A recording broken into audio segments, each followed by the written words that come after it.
Ang susunod na programa ay rated G. Ito ay pwede sa lahat ng manonood. Ang mga lalaki, nakakapagod din makarinig lagi ng words na pare-pareho na lang lahat ng mga lalaki. Kasi may mga kilala pa rin naman ako na seryoso at totoong magmahal. Marami yan. Ang mga lalaki, tahimik lang sila. Lagi silang walang kibo. Miski anong daldal mo, minsan wala talaga silang reaksyon. Normal lang yon, huwag kang magreklamo.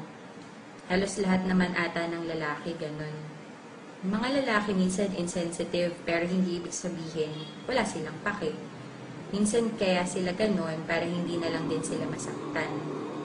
Yung mga lalaki na yan, kahit walang kibo, nasasaktan din naman sila.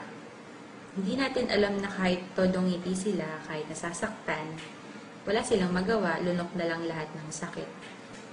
Okay na sila na yung masaktan kaysa tayong mga babae. Hindi lahat ng lalaki showy in public. Minsan, sapat na nasa'yo pinapakita na mahal ka talaga niya. Hindi naman ang buong mundo ang minamahal nila, kundi ikaw. Minsan, hindi din sila ma-effort kasi hindi naman nababase dun kung mahal mo talaga ang isang tao. Yung effort na sinasabi ko, yung mga gifts at surprises ha. Hindi yung effort na pasayahin ka, alagaan ka at pahalagahan ka. Minsan, hindi din sila vocal sa pagmamahal nila sa'yo. Maraming boys ang ganyan. Kung minsan nakakalimutan nilang mag-I love you sa text or sa tawag, okay lang yun. Ang importante naman yung ginagawa nila na yung mga bagay kasi sinasabi nila sa'yo. Yung mga lalaking yan, nasasaktan din sila. Sa lahat ng aspeto ng buhay nila. Sa pamilya, kaibigan, sa love life. Kaya huwag kang masyadong etsyosera kung minsan gusto niya mag-isa. Hayaan mo lang. Pag ayaw ka niya kausapin muna kung may problema sila, huwag ka naman magre-reklamo agad. Ginagawa niya yun kasi gusto niyang intindihin mo siya. Hindi niya ginagawa yun, hindi dahil hindi ka importante. Pero ginagawa niya yun kasi sobrang mahal ka niya at ayaw ka niyang madamay at mahirapan sa pinagdadaanan niyang paghihirap. Yung mga lalaking yan, mas mataas pa sa Eiffel Tower ang pride. Marami akong kilalang ganyan. Normal lang yun. Huwag kang masyadong mag-e-emote na hindi ka na sinusuyo. Kung ikaw naman may kasalanan, ikaw magpakumbaba. Kasi kahit gaano pa kataas yung pride nila, kung alam nilang sila yung mali, sila naman yung nagpapakumbaba. Hindi lahat ng lalaki manloloko. Taga mo yan sa bato. Hindi dahil nagmahal ka at nabigo ka, uhusgahan mo na silang lahat. Kaya nga iba-iba tayo ng mukha. Iba-iba din naman ang ugali at saka ng pananaw sa buhay. Minsan, kaya ka naluloko kasi ibig sabihin, hindi talaga kayo yung para sa isa't isa. Minsan, pinapadanas din sa'yo ng Diyos kung paano masaktan, para alam mo kung paano magmahal palalo. Tandaan mo na hindi lahat ng lalaki ay pare-pareho. Kahit nagaano ka pa nila naloko, or gaano pa sila kagago. Kahit sobra kung makapaglaro ng feelings ng mga babae, kahit na ganyan sila, gusto ko lang malaman nyo na may mga puso din sila. At gusto lang nila ng isang tao na iintindi sa kanila at magsistay sa tabi nila kahit na gaano pa sila kagago. Yan ang mga lalaki.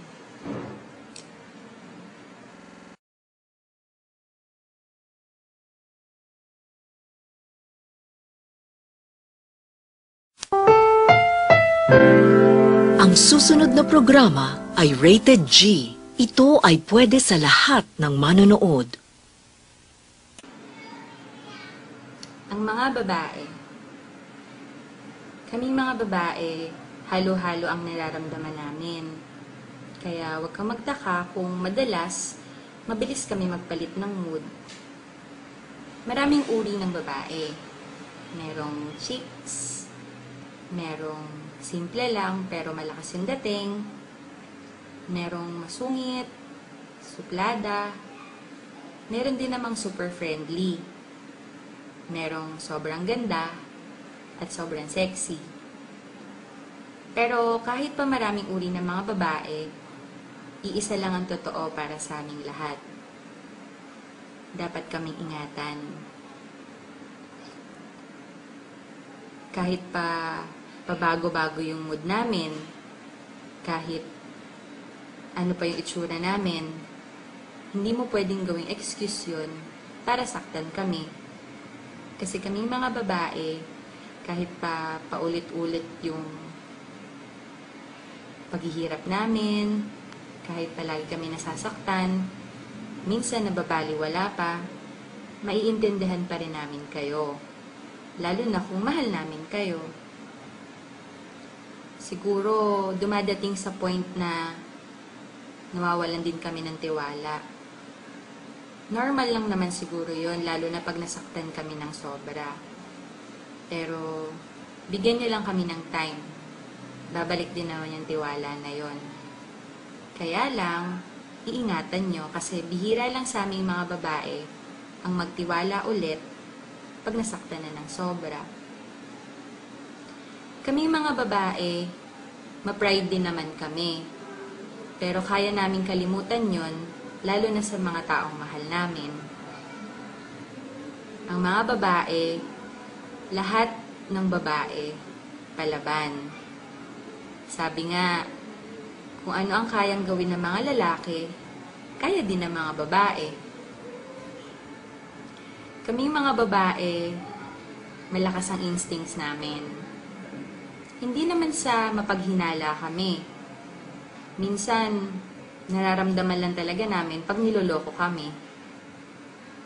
Kaya, minsan, madalas yung nararamdaman namin, minsan tama yung kutob namin. Kaya, siguro, magsabi na lang kayo ng totoo para hindi na lumaki yung problema, tsaka para mapag-usapan pa.